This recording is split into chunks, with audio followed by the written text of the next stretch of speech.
Coucou tout le monde, je vous fais une nouvelle vidéo. Alors je sais que je suis très en retard dans les vidéos, mais là j'ai pas, j'avais pas le temps, enfin plutôt j'avais pas l'énergie, parce que là ces derniers jours, fou, c'est compliqué. Mais là je me suis dit, allez quand même, motive-toi, lance-toi et tu verras bien. Donc aujourd'hui, je vais répondre à une question qu'on m'a posée, je crois en commentaire, je sais plus si c'est un message privé ou autre, enfin bref, c'est pas très important. À savoir donc comment j'ai fait pour contrôler, pour maîtriser mes peurs, surtout pour gérer ma peur la nuit quand on est un peu embêté, etc. Alors c'est une question un peu, comment dire, un peu complexe parce que je sais pas trop comment y répondre, dans le sens où je sais pas comment ça s'est passé. En fait, la première fois qu'il s'est passé quelque chose la nuit, c'était avant même que je m'ouvre, avant même que je sache que tout ça est possible. Hem et comme je le raconte, dans une vidéo et puis enfin dans plusieurs vidéos même et dans mon livre, tout a commencé quand on a commencé à me toucher le ventre la nuit. Et là où là vraiment j'ai eu très peur. Et en fait, je sais pas comment j'ai fait, je me suis juste, voilà, je me suis dit: «Allez, c'est bon, tu as imaginé, tu as inventé, donc tu fermes tout, et tu dors». Donc voilà. Après, je sais qu'une nuit, j'ai été, embêtée par des entités, qui voulaient tout simplement, prendre place, à l'intérieur de mon corps, comme s'il y avait encore de la place. Donc je sais qu'il m'avait enfin, je me souviens qu'il m'avait coincé les chevilles, et je pouvais plus bouger les jambes. Je pouvais bouger tout le reste du corps sauf les jambes. Et là, en fait, je me suis dit enfin, là, comme ça, si je me dis si on me disait: «Bah, tiens, demain, tu te feras, bloquer les jambes», je vais paniquer. Je vais me dire: «Ah non, non, non, non, non, c'est pas possible» et cetera. Alors que là, sur l'instant, en fait, j'étais tellement, en colère, j'étais pas contente qu'on me fasse ça, hem qu'en fait j'ai pu me dégager par ma volonté en fait. Et non, je vous laisserai pas faire ce que vous voulez avec mes jambes, avec mon corps, donc hors de question. Donc du coup ça s'est débloqué, j'ai pu me lever et puis partir dans le salon, etc., reprendre un peu mes esprits. Mais mais en fait, c'est ma volonté qui a fait que. Alors, il y avait bien évidemment un mélange de peur, mais il y avait aussi beaucoup, beaucoup de détermination et beaucoup de zut, vous me saoulez. Je ne veux pas qu'on fasse quoi que ce soit, surtout la nuit. Donc voilà. Après ça, Heu, pas tous les soirs parce que moi je suis pas très protocole et cetera, voilà. Mais dès que je le sentais, je me faisais une bulle, je demandais protection et cetera, je protégeais ma chambre, et après j'ai été tranquille. Franchement, voilà. Après j'avais plus rien la nuit. Ça arrivait que parfois je sente juste un passage, mais bon, voilà, c'est juste un passage donc c'est rien. Enfin, je dis ça maintenant parce que j'ai l'habitude, mais avant c'était pas rien. Mais bon, je me disais: «Allez, c'est rien, la personne elle va juste passer et puis youpla, si tu dors, elle va pas te coller, quoi». Donc j'essaie de me rassurer comme ça. Je crois le plus stressant, c'est quand j'entends des bruits de pas, où là, par contre, je me dis: là, ça fait un peu trop réel», vous voyez? Quand c'est que dans ma tête, quand c'est des ressentis, bon, voilà, OK, ça reste du subtil.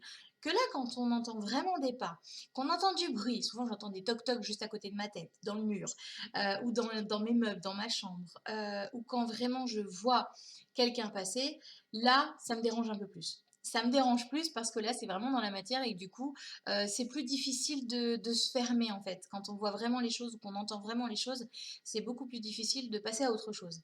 Hem donc en général, je leur demande tout simplement de ne pas se montrer, que dans ma chambre, c'est niet. Je ne veux personne dans ma chambre, je veux rien voir, rien entendre. Vous faites ce que vous voulez dans les autres pièces. Si vous avez besoin, de quoi que ce soit, on en parle demain matin. Voilà, mais le soir, dès que je suis dans ma chambre, c'est non. Depuis que je fais ça, je suis assez tranquille la nuit. Ça arrive de temps en temps que je sente alors ça, je déteste ça, mais que je sente ma couette bouger, au niveau de mes pieds et ça, je n'aime pas du tout. Donc du coup, c'est pas que je me mets en colère, mais je leur dis que non, en fait. C'est non, non, non, non, non. Je ne suis pas disponible, je suis fatiguée, vous devez respecter ça, et voilà, si vous avez vraiment besoin d'aide, il y a pas de souci, mais quand je serai réveillée, quand je serai, en forme et cetera, pas maintenant. En général, ça s'arrête tout de suite. Il faut, chose que je n'arrivais pas à faire avant, mais il faut savoir être ferme, et savoir enfin, c'est-à-dire que si vous dites quelque chose, pensez-le réellement. Dans les débuts, quand je leur disais: «Mais non, non, non, je veux rien voir, je veux rien voir», mais en fait, ma curiosité me disait: «Mais si, en fait, je veux voir, je veux voir». Donc du coup, j'arrivais toujours à voir quelque chose. Je me disais: «Mais en fait, ça sert à rien, je demande». Et quand on est honnête avec soi, on se dit: «Oui, d'accord, mais je demande, mais en fait, je veux voir, donc bon, ça sert à rien de demander». Donc donc voilà, soyez vraiment clair, et précis déjà avec vous-même et après dans vos demandes. Hem, voilà, donc en fait, c'est par les expériences que j'ai pu, me rassurer. Après, je suis quelqu'un vraiment très curieuse et qui aime les expériences, alors attention à ce que je dis quand même. Mais voilà, je à part le fait de dire, enfin de donner l'intention et de dire que dans la chambre, je veux vraiment rien voir et cetera. Ah oui, aussi, j'ai enlevé toutes mes pierres. Avant, j'avais des pierres dans la chambre, et ça me perturbait un petit peu et du jour où j'ai appris, que, bah, c'était pas terrible, terrible les pierres dans la chambre, du coup, je les ai enlevées pour tester et effectivement, c'est beaucoup mieux. Donc je vous invite aussi à retirer toutes les pierres, sauf celles qui sont là pour la nuit, telles, la pierre de lune, la sélénite et cetera. Enfin bref, je les connais pas toutes, mais mais voilà, toutes les autres pierres, surtout ne les mettez pas dans votre chambre, ou tout du moins la nuit. Voilà, après, ça reste encore un petit peu, voilà, quand, bah, comme je disais, quand il y a la couette qui bouge ou quand j'entends des bruits de pas, j'ai le petit palpitant là qui arrive, mais en même temps, bon, je me dis: «Allez, tu c'est toi qui peux gérer, en fait. C'est toi qui peux, qui peut gérer ta bulle, qui» donc hop, je me fais tout de suite une bulle de protection si je l'ai pas faite avant, ou quand bien même j'en refais une, c'est pas très grave. Et puis surtout l'intention, voilà, d'être tranquille, heu et de les diriger en fait. Par exemple, si on sent vraiment que quelqu'un est insistant, dans la chambre ou quoi et qu'on a besoin de se reposer, bah, c'est de lui dire d'aller se ressourcer ailleurs, déjà d'aller chercher de l'énergie au niveau des arbres et cetera et de trouver une autre personne parce que nous là actuellement, enfin moi actuellement, je ne suis pas, en pleine, capacité pour pouvoir l'aider. Donc ça sert à rien qu'il reste là, il va perdre de l'énergie et puis, bah, moi aussi du coup. Donc voilà, les inviter simplement à aller voir, d'autres personnes. Je crois que c'est tout. Après, vraiment, j'ai pas d'autres conseils, à part, voilà, n'ayez pas peur et puis, soyez ferme dans vos demandes, heu et heu et voilà. Je pense que l'expérience, c'est vraiment la meilleure aide pour pouvoir, surmonter nos peurs. Et très souvent, quand on a peur de quelque chose, c'est parce que, on connaît cette situation ou qu'on l'a déjà vécue ou qu'il y a quelque chose. Donc là, voilà. Je sais que si j'avais pas vécu toutes ces expériences, auparavant, j'en serais pas là aujourd'hui et je serais pas, aussi calme le soir, quand je ressens, une présence ou quand j'entends, craquer dans mes murs, enfin taper plutôt dans mes murs. Donc hem donc voilà, merci les expériences. Heu, quoi d'autre, pour vous rassurer? Après si vraiment ça vous rassure, n'hésitez pas à utiliser du gros sel aussi, à faire des prières de protection, voilà, j'ai pas d'autres conseils. Moi, j'utilise pas trop, le sel, les pierres. Alors là, actuellement, j'ai remis du sel juste pour voir, en fait, pour tester. Mais je suis pas une fana, du sel. Tout simplement parce que, voilà, c'est pas dans mes j'allais dire, c'est pas dans mes croyances. C'est juste que, voilà, j'ai besoin d'autre chose pour me sentir protégée, voilà. Mais pour certaines personnes, le sel suffira, les pierres suffiront.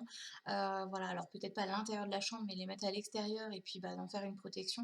Par exemple, de visualiser qu'en posant, des pierres, je sais pas moi, au pied de votre porte de chambre, hop, ça crée une barrière.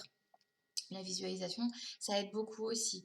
Pour ceux qui n'y arrivent pas, on peut tout simplement demander à avoir une protection, voilà, à nous aider à bien protéger notre chambre, et cetera, à être tranquille, à être, transparente sur l'écran, de radar, des défunts.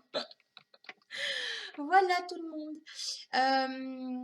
N'hésitez pas si vous avez d'autres choses à partager, des façons, de faire, des techniques que vous faites pour vous rassurer. Ça peut aider les gens, hein, de partager comme ça, ce qu'on peut, faire pour, heu vaincre nos peurs. Ça peut aider. Voilà tout le monde. Je vous fais plein de gros bisous et puis, j'essaye de vous faire d'autres vidéos, rapidement.